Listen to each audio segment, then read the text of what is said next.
Hey everyone, it's your girl Elle.K here for another video, and today I'm going to be taking you guys through my insanely unrealistic TBR for August. But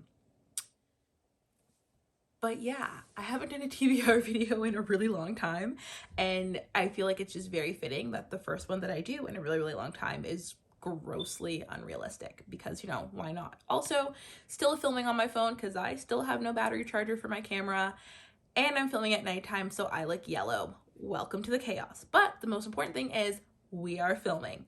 Anyways, if you would like to hear about the insane list of books that I am trying to trick myself into believing that I'm going to read in August, keep on watching.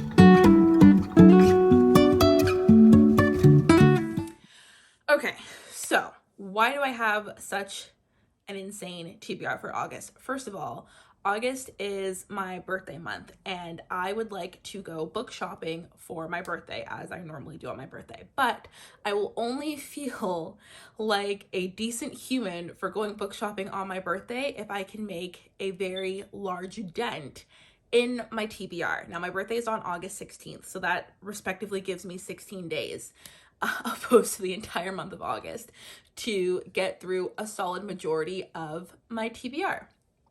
This is grossly unrealistic, one, because there are more than 10 books on this TBR, and I am averaging about one book per month, maybe right now.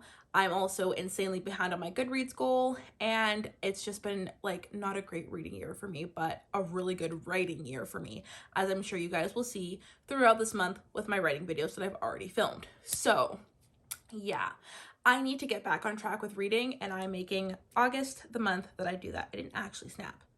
August the month that I do that. So, for the books on my TBR that I cannot find, but I know are somewhere in my chaotic room, are Where the Crawdads Sing. I have no idea what that book is about, but I bought it because I saw the trailer for the movie, which is already out.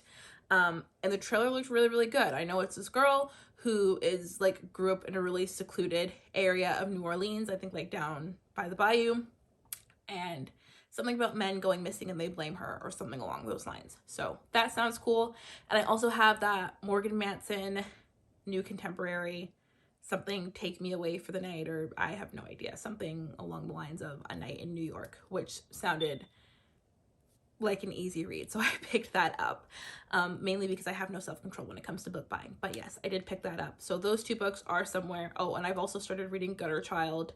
That's on my Kobo. I've started a bunch of books and have just not been able to complete anything. So again, August is the month for doing that. Now, for the books I actually do have in my possession, I'm going to start with two very, very important books that August is not going to finish without me reading, and it's they're books by a friend of mine, Jordan Murray. She's a really good friend of mine, and I actually got to work with her when I was working at Chapters Indigo. She was working there too. That's how I met her. Sweetest person on the planet. She is an author. I have both of her books. I picked them up. And the first one is I Did It For You, and the other one is Bird Boy. Jordan is the most genuine, kindest person I've ever met in my entire life. And she's a thriller author, which just if you met her, I'm like, you're the how? Just how? But I love that. I love that her personality is just so anti-thriller, but she's a thriller author, which is so cool. Again, sweetest person you'll ever meet.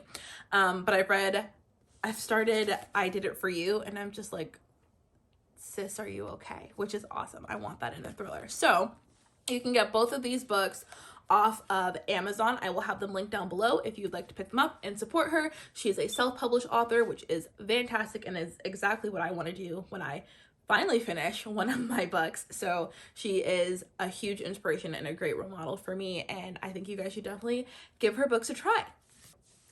The next book that I have, some of these books have been on my TBR for far too long, which is why I'm bringing them out of the woodworks now, because again, I'm trying to really make a dent in my physical TBR, and I feel like if I can do that in August, that's going to set me up really, really nicely for the latter half of the year. So the next one that I have is actually a really, really interesting one that I picked up a while ago, left it in my car and forgot about it, and that's the Southerners Book Club's Guide to Slaying Vampires. That is a mouthful, and it's by Grady Hendrix. So it's a literal vampire, an adult vampire story, and I believe it's about a woman who finds out that her husband is a vampire or something along those lines. I don't know too much about it, and that's exactly what I want for this, because I don't the last vampire book I read, all honesty, like, I'm sorry, it was Twilight. So, and it was Twilight. So I have very, very mediocre expectations for this book, which is totally unfair, but I'm hoping that I'll go into it with low expectations and be pleasantly surprised. Let me know in the comments down below if you've read this one or not. Yeah, so the next book that I have is People Who Meet on Vacation by Emily Henry. I, again, totally forgot that I had this one, and I really did want to read it, more so than The Unhoneymooners, which I read and I did like, but this one sounded way cuter. It's about two friends who they're adult, sorry, it's an adult romance, I should have said that. Every year they would go on this vacation together, but something happened 2 years prior where like everything got ruined, and I guess one of them has convinced the other to do one last vacation together. So these two are now going to go on vacation, and I guess a romance is going to spark. I have no idea. That's what the gist of it that I got. It sounds really, really cute, and also really interesting, and probably something that I would do.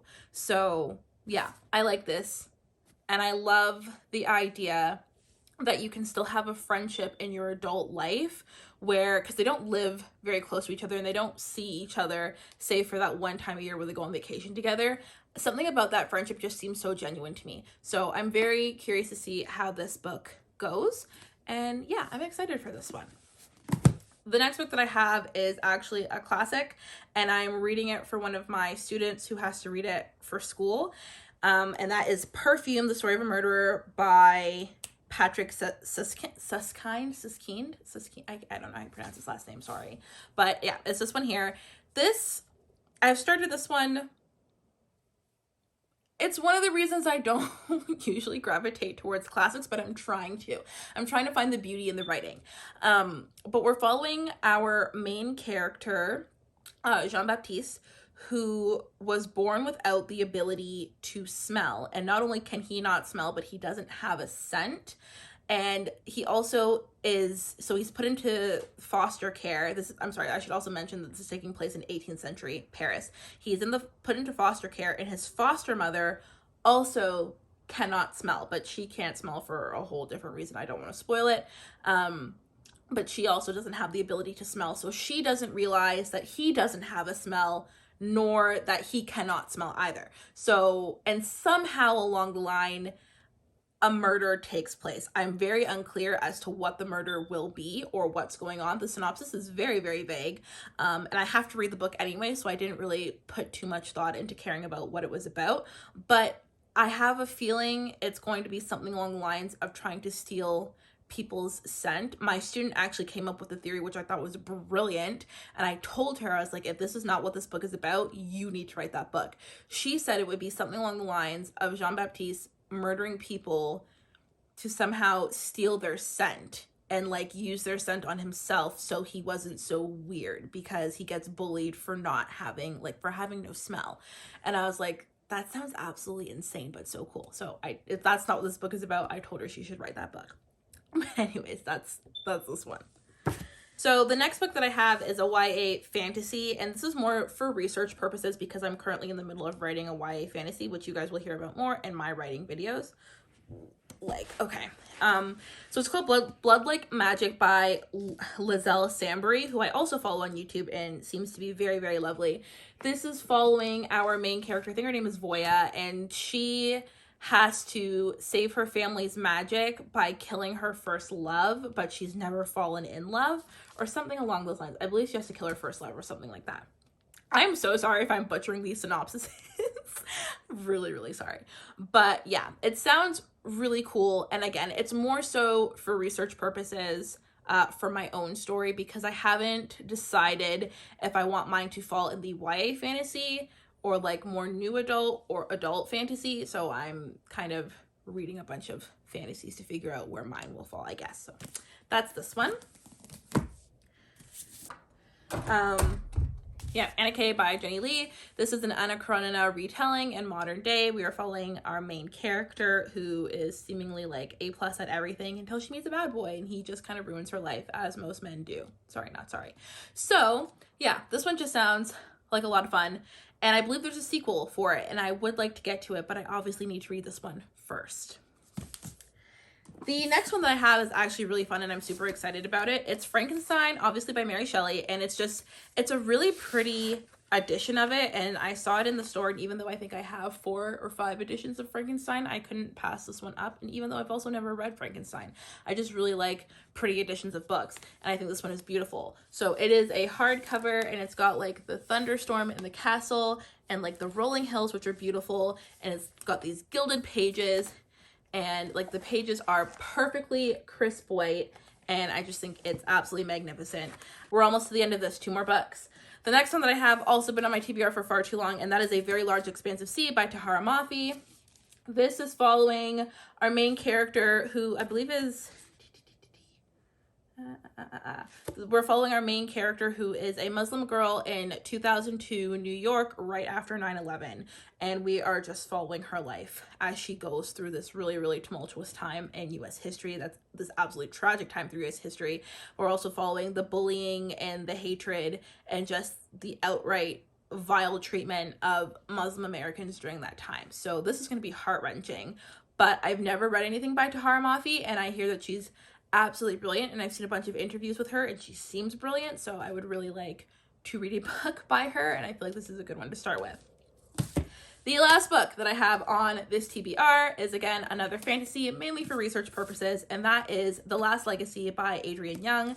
I actually really like Adrienne Young books. This one seems interesting. We're following our main character who gets reunited with a side of her family that she's never met before. They don't really trust her for whatever reason, and she's supposed to take on like some big role in the family, but she can't because they don't trust her and she has to win their trust. So I'm not really sure where the fantasy element of this takes place, but again, it sounds intriguing, and I like fantasies that are family heavy because those ones just seem to be like more dramatic. So yeah, I'm excited for this one too. And it's also not a brick. Like, imagine that, fantasies that aren't bricks or Bibles. We love that over here. So yeah, I'm excited for this one.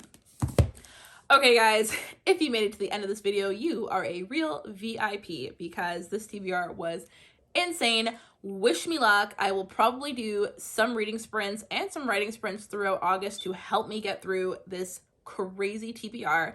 Let me know in the comments down below how many books you have on your August TBR, if you think you're gonna be able to get them done, all that good stuff. We'll have a conversation there. Thank you so much for watching. Don't forget to like this video and subscribe before you go, and I will see you in the next one. Bye.